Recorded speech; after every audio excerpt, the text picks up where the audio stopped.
Oke,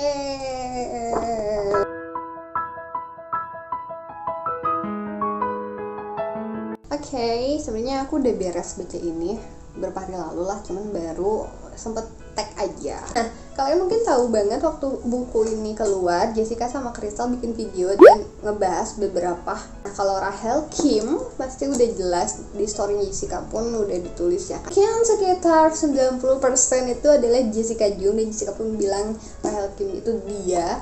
Tapi perbedaannya Rachel itu dulu lebih speak up dulu ya di buku ini, sedangkan dia dahulu Jessica itu lebih pendiam. Ada karakter yang namanya Jason Lee, kalian pasti ingat banget ya yang udah baca.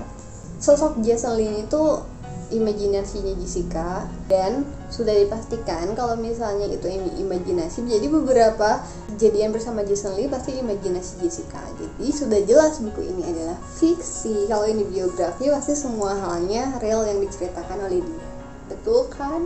Nah, kalian pas baca pertama sama nggak kayak aku? Tiba-tiba kaget, loh ini kok udah masuk wawancara jadi gerben ya? Kan aku tuh baca mau tahu pas training. Terus pas udah di next, oh lagi latihan wawancara, ada kelas media sana. Tapi pas aku di beres akhir, ini yang awal flashback atau enggak ya? Ya udahlah, itu kan biasanya kalau buku fiksi kayak gini kan gimana yang bacanya. Kalau kalian bagaimana? Sama nggak bingung kayak aku?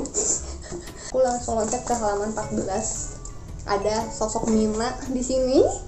Wow, Mina ini adalah training yang ayahnya punya perusahaan besar.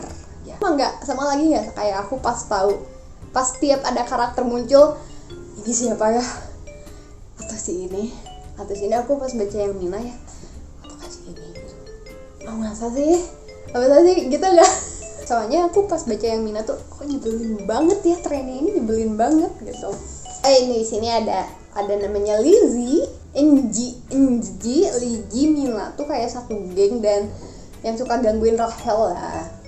Anak kesayangan. Oh iya ya, Mr. No itu adalah mungkin Nyai. Nope.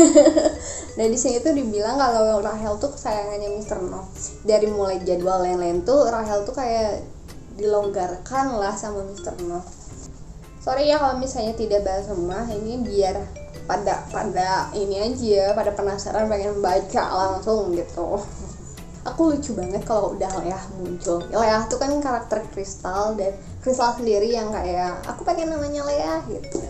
Ini ngomongin soal gosip-gosipan training. Di sini ditulis ada namanya training Suji Choi yang mendadak didepak program pelatihan. Jadi ada training namanya Suji didepak gara-gara katanya dia terlibat narkoba. Tapi ada orang yang sempat lihat dia lagi gandengan, lagi ketahuan pacaran. Nah ini tuh dibahas kalau di DB nggak boleh pacaran. Jadi kayak gosipan-gosipan yang kayak aslinya tuh sebenarnya kasus dia tuh ini, tapi yang kesebar di media itu bisa dimanipulasi kayak gitulah. Ini jelasin di sini tuh. Ya, Rachel ya.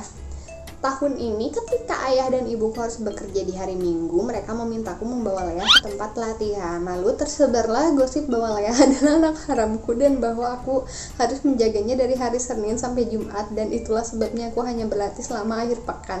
Gosip itu baru saja reda belakangan ini. Tentu saja kenyataannya bahwa usiaku hanya 5 tahun lebih tua daripada Leah sepertinya tidak penting bagi para penggosip.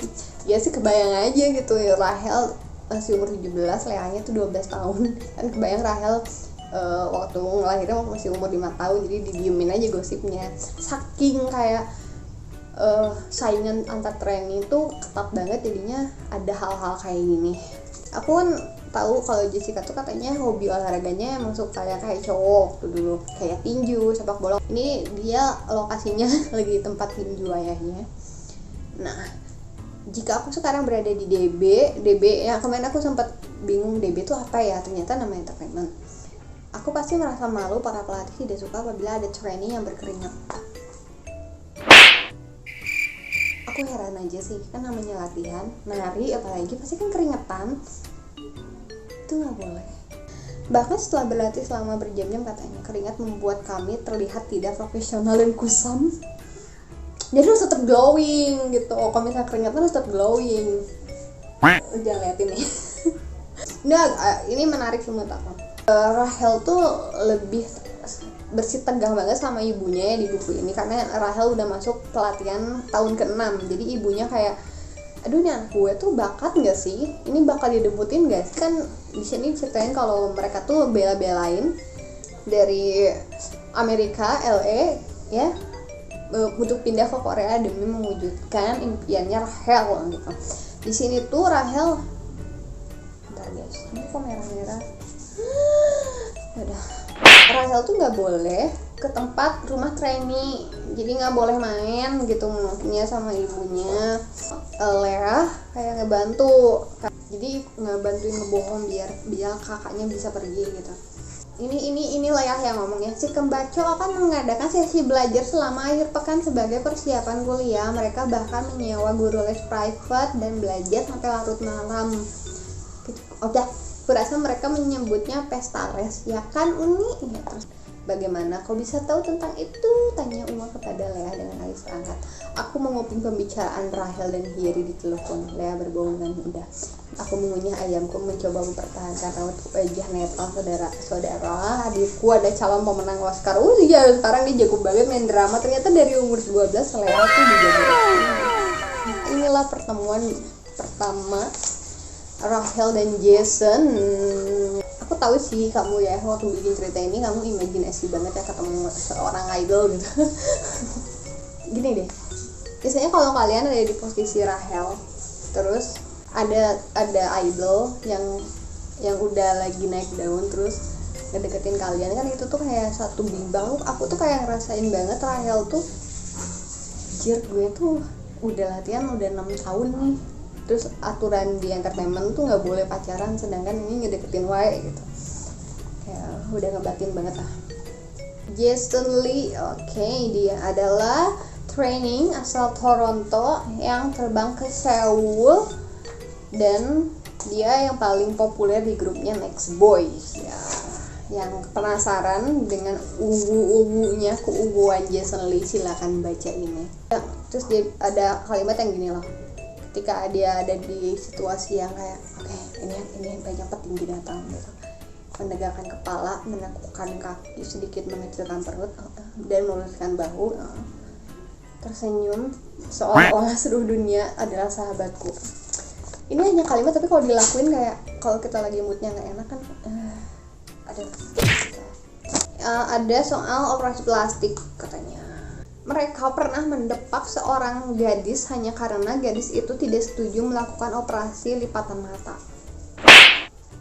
Aku dulu pernah ditawarin operasi plastik, katanya hidungnya rada digituin. Kalian tahu nggak QQ, Pinky, pokoknya Pinky IOI. Jadi biar si bentuk muka aku tuh katanya biar agak-agak sama gitu. Kan Pinky mancung banget, aku tuh kurang kayak mau digituin. Aku nolak.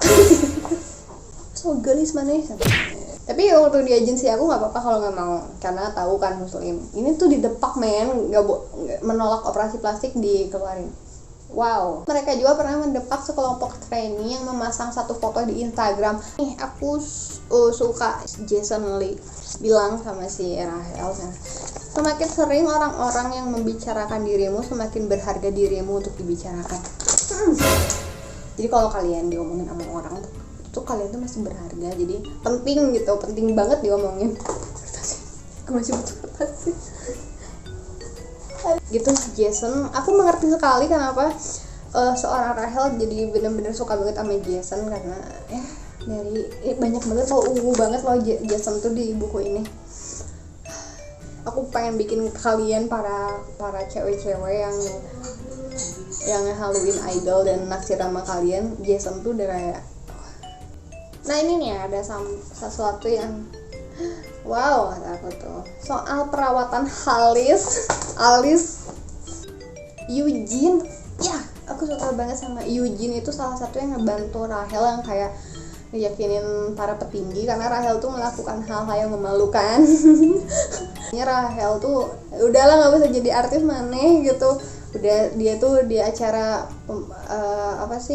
ada pemberitahuan gitu kan untuk training, dia tuh datang dengan keadaan lusuh banget, padahal fan yang lain tuh udah kayak make up yang lain gitu.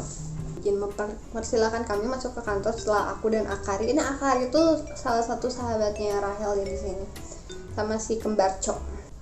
Yujin tuh kayak, apa yang terjadi pada Alismu? Aku tersenyum malu hanya mencoba gaya baru. Kelas kecantikan dan penampilan hari ini menegaskan pentingnya merawat alis. Di sini udah kelihatan alis aja dipikirin tahu. Oh my god, gila. Nah ini nih ada cafe rahasia. Apakah ini asli ada di Korea? Jadi cafe ini tuh tempat-tempat kayak artis-artis yang pengen nyantai tapi ini jangan ada gangguan wartawan yang lain.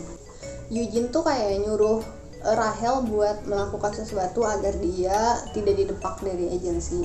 Jadi diajak ke tempat ini. Ternyata di sini ketemu sama yang namanya, jadi ada namanya Yuna, apa nama depan? Pokoknya Yuna tuh YUNA ya, mamanya Yujin yang dulu tuh idol, artis zaman dulu lah gitu, legend. Ada yang namanya Kang Jina. Rada-rada Kang Jina ini kayak sebagian kejadian yang dialami Kang Jina tuh kayak dia. Jadi Kang Jina itu senior girl band yang namanya Electric Flowers. Nah dia tuh dating dan akan meninggalkan grup setelah 7 tahun. Kalian tahu kan kalau Jessica keluar tuh kan tahun 2014 tuh 7 tahun dia debut sama Girls' Generation. Jadinya aku baca, kenapa harus 7 tahun sih? Apakah sebagian karakter Jessica tuh dimasukin ke Kang Jina gitu. Jadi Kang Jina ini keluar dari grup. Aku nulis apaan sih? Kadang aku kalau nulis nih, kalian kalau mau lihat tulisan aku ya, kelihatan nggak? Jelek banget. Di DB Entertainment tuh nggak boleh ada yang nulis lagu sendiri. Tuh di sini diceritain. Mungkin tuh kayak ya udahlah, asal kalian gimana pemikiran kalian lah. Jadi ini sih konnya Jason sama Rahel tuh udah kencat, udah pacaran ya. Ketemu Kang Jina yang emang udah beritanya Jina tuh keluar dari gerbendnya. Lalu ketemu Kang Jina di sini lagi kayak mabuk gitu guys. Sebelumnya kan sempat ketemu nih sama Kang Jina, terus Kang Jina tuh memperingatkan sama Rahel, pacaran itu sesuatu hal yang tidak boleh dan itu yang bakal jadi masalah lah. Jadi ngasih tau lah sama Rahel. Nah, Gina menatapku, kau katanya sambil menunjuk, ucapannya tidak terlalu jelas. Aku mengenalmu Rahel, sepertinya kalian sedang berkencan. Bukankah aku sudah memperingatkanmu tentang berkencan, kata Gina. Menggerakkan ibu jarinya ke arah Jason. Jason mengangkat wajah dengan bingung, matanya menatap aku dan Gina bergantian. Ayolah Rahel, kata Gina, senyumnya memudar dari wajahnya. Kau pasti tahu betapa munafiknya dunia K-pop. Berarti yang ngomong kemarin tuh kan aku tuh udah jelas nih, yang kemarin tersebar itu kan aku udah bilang itu kan nggak tahu belakangnya ada kejadian apa, dan ini tuh translate-nya emang tidak sama dengan yang Inggris gitu. DB mengendalikan seluruh hidup kita dan tiba-tiba saja akulah yang tidak sanggup mengatasi gaya hidup ini. Semua yang pernah ku kenakan, semua yang pernah ku katakan, dan semua yang pernah ku lakukan adalah atas perintah mereka. Pakai tanda seru. Semua omong kosong ini. Ia mengacukan kuku-kukunya indah. Suaranya meninggi. Terus dia bilang pakaian-pakaian mahal, riasan wajah, produk kecantikan, semua itu supaya DB bisa mengubah kita menjadi siapapun yang mereka inginkan, membuat kita terlihat sempurna bagi konsumsi publik, dan mereka sekarang menuduhku sebagai diva. Dia ada tanda tanya. Dia menggeser kursinya ke dekatku, mencondongkan tubuh ke depan. Aku bisa mencium bau soju dengan nafasnya. Dengar Rahel, ketahuilah apa yang akan kau hadapi. Ketika kau menandatangani kontrak itu, kau akan kehilangan 10 tahun dalam hidupmu. Tunggu, aku pikir kontrak K-pop hanya berlaku selama 7 tahun. Bukankah itu hukumannya? Kata Gina melebar. Mulutnya bergerak membentuk tawa liar. Oh, dasar anak naif. Kau pikir DB tidak bisa mencari cara untuk membengkokkan hukum apabila mereka menginginkannya? Di suatu tempat di Swiss, di dalam suatu lemari besi terdapat perpanjangan kontrak selama 3 tahun yang dipaksakan kepadaku dan para anggota Electric Flowers yang lain. Pada hari kami menandatangani kontrak asli kami. Ternyata ini kata-katanya Kang Gina yang kemarin keluar gitu. Bagi aku ini tuh kayak menarik aja ketika Gina ngomel-ngomel gitu. Nah, tentu saja dia memutuskan hubungan denganku. Begitulah akhir dari semua kisah seperti ini. Kita punya kekasih, kita membiarkan mereka mengacaukan hidup kita. Jadi katanya setelah udah ini tuh Ginanya putus sama pacarnya gitu. Dan mereka lolos begitu saja tanpa ada menyalahkan mereka. Kau pikir perusahaannya peduli apakah dia punya kekasih atau tidak? Tentu saja mereka tidak peduli. Peraturan mereka dan peraturan kita berbeda. Jadi di sini tuh ngejelasin Gina tuh peraturan trennya itu beda-beda gitu. DB selalu menguji tentang bagaimana kita semua adalah keluarga, tapi mereka tidak peduli. SM Family. Mereka tidak peduli padaku, padamu. Mereka tidak peduli pada siapapun. Yang mereka pedulikan adalah mengubah kita menjadi mesin-mesin K-pop yang sempurna yang akan melakukan semua yang mereka katakan dan menghasilkan uang untuk mereka. Jadi ini omongannya Kang Gina. Nah ini di halaman 243 ya guys, yang di versi Indonesia. Well, persetan dengan DB, Mr. No, Mr. Cho, semuanya persetan dengan mereka. Aku tahu rahasia-rahasia yang bisa mengguncang dunia K-pop. Berhati-hatilah pada Mr. Cho, Rahel, jangan sampai kau berurusan dengannya atau putrinya, kau dengar. Jadi Mr. Cho itu ayahnya Mina. Omongan-omongan Kang Gina yang kata aku tuh, wow, girl band selama 7 tahun dan termasuk senior, dan dia dikeluarkan begitu aja. Lalu dia kayak, wah gila, perusahaan gue gak peduli pas udah gue kena kasus kayak gini, pacar gue juga pergi. Jadi dia kayak kasih tahu Rahel, udah lu fokus gitu, jangan pacaran. Tuh lihat ada si Jason ini tuh. Nah ini loh yang bikin agak kaget sih. Ini spoiler kalau kalian belum baca dan gak mau dengar, di stop aja. Sebelum Rahel debut, dia tuh kan di trio bertiga sama Jason sama Mina. Nah di sini tuh ada strategi marketing yang menggunakan dating, pacaran. Sebenarnya agak mind blowing juga. Di sini tuh kayak Debbie tuh menggunakan Mina sama Rahel tuh buat ngangkat Jason karena Jason mau solo.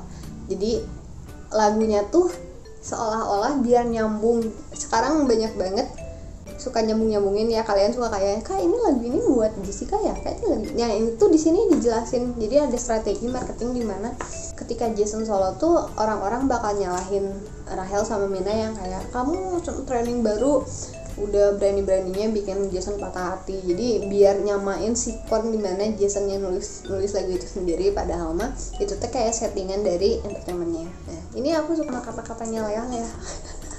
Kata Lea, kau seorang kakak tapi terkadang tidak tahu apa-apa. Aku bayangannya Crystal emang ngomong kayak gitu pas dia umur 12 tahun sama Jessica. Suka banget lo sama karakter Lea di sini. Crystal waktu kecil tuh lucu banget ternyata ya. Kalau emang aslinya kayak gitu. Nah ini langsung pengumuman girl band. Terus nama debut di sininya namanya Girls Forever.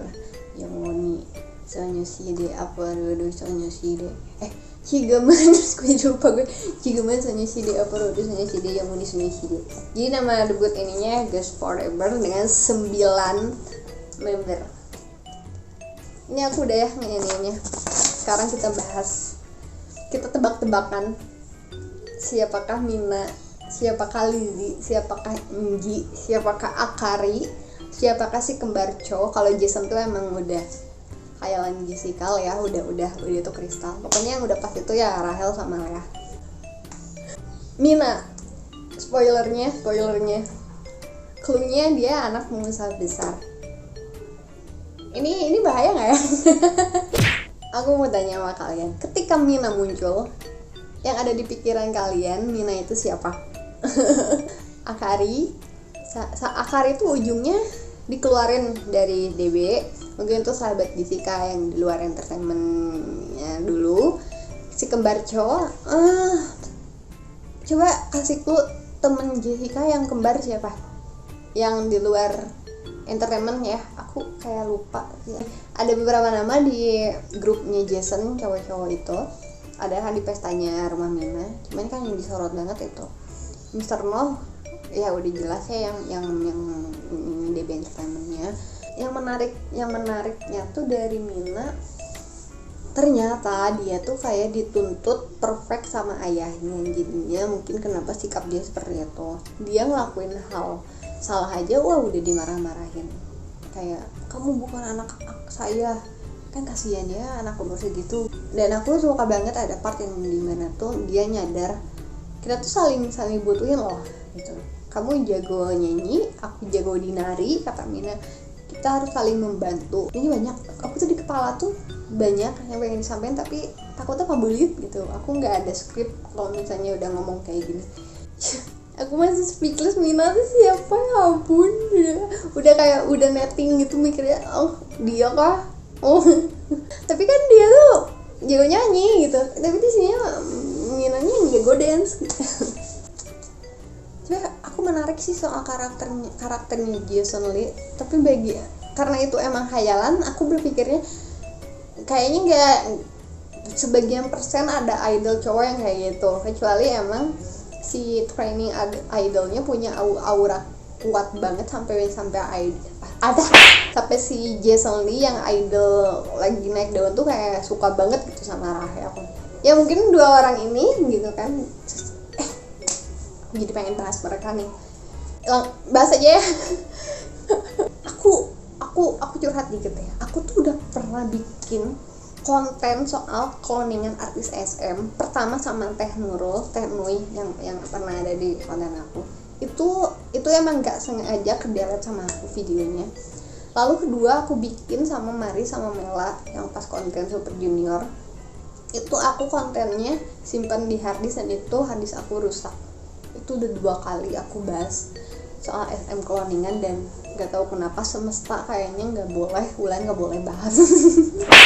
Kayak ntar deh lah aku bahasnya udah ya pokoknya jadi labil sih. Pokoknya kalian mungkin paham kenapa idol aku tuh karakternya sama nggak sih, Jessica sama Airin. Entah mungkin dari zodiak, ya jadi kok zodiak. Emang kan mereka berdua sama-sama Aries nih, kedua ini tuh. Tapi beda-beda. Kalau Airin tuh masih ada Piscesnya karena dia Maret akhir. Kalau Jessica tuh pure banget Aries dan dia golongan darahnya B, Airin A. Yang di sini aku mau sambungin tuh karakternya saat menjadi trainee itu kan sempat diomongin, bahkan Airin tuh kayak waktu saat training banyak banget yang udah naksir. Kemungkinan bisa kayak gitu. Jadinya mungkin Jason Lee bisa aja suka sama trainee yang punya aura-aura kuat kayak mereka berdua gitu. Kalian kalau ada di posisinya Rahel bagaimana? Rasanya ketika kalian udah berjuang mati-matian dari muda, pas mau deket-deket debut, kalian dideketin sama cowok yang ini idol dan kalian suka banget sama si cowok ini, banget sih. Dan aku tahu banget nih si Rahel tuh sebenarnya seneng kalau misalnya Jason tuh ngirim kata-kata yang rada menggelitik gitu, cringe, tapi dia tuh kayak cool banget. Padahal aku tuh seneng gitu. Alah dasar wanita. Kalau ada yang kelewat soal karakternya tulis di bawah. Cuman yang aku bener-bener masuk ke aku tuh ya pas selain Rahel tuh Lea, lalu ke Mina, pasti ke Jason Lee. Yang sisanya tuh kan kayak figuran-figuran yang masuk. Tapi aku suka banget sama Lea sih, lucu. Dari dia pengen ketemu Jason, dari dia ngebantuin kakaknya, terus tiba-tiba dia mau ikut ngijak kakaknya jadi idol kan. Aku pikir yang di benak aku ya ketika kayaknya Kristal dari kecil pendiam deh, banyak tingkah. Tapi di buku ini tuh kayaknya ketika Rahel lagi rebahan terus Lea tuh nongol gitu kan, kebayang punya adik yang punya adik pasti kebayang ngeliatin terus ngegangguin kakaknya. Itu kayaknya lucu banget gitu lihat, kebayang Kristal waktu kecil kayak gitu ngegangguin Kristal ngegangguin gue ngomong tadi udah capek kayak gitu guys. Aduh, kalau sendirian tuh begitu. Kalau konten ngomong tuh ada yang nanya ya kalau di Gramedia di toko langsung ada atau enggak. Aku belum ngecek ya karena belum ke mall lagi dan aku juga bukan tim marketing aslinya dia. Kalian tuh kadang lucu nanya sama aku tuh kayak bener-bener kenal gitu yang Jessica kalau di Gramedia aslinya ya udah nggak apa-apa. Pokoknya nanti aku kasih link, ada toko yang garansi, jadi biar tidak kopian gitu, jadi emang asli gitu aja ya. Dadah. Thank you for watching. Duh, shine.